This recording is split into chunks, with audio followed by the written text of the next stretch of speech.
By ballistic, I sort of mean how quickly you move, so it's the speed of movement. So here's an example of the same movement path done with a few different speeds. So here's a quick pull forward. So the speed of movement is fast. So I call that sort of a ballistic. And then at the end of the movement, the muscles sort of grab me to stop me and really hammer in the brakes.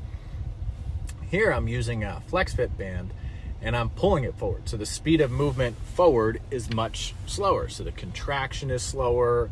I don't need the brakes to really slow me down because I'm not going to roll forward fast. Also, the pull backwards, the arc backwards, here I'm using an eccentric. So the speed forward is sort of like the band, but because of the eccentric, it's yanking me back. So I don't put on the brakes, the machine brakes me and yanks me back. So then I'm fighting against that resistance being pulled backwards, but it's the same movement path. So again, the ballistic, same movement path is quick forwards. Now you can use a ballistic in either direction, but this is just to communicate the speed of movement for a ballistic.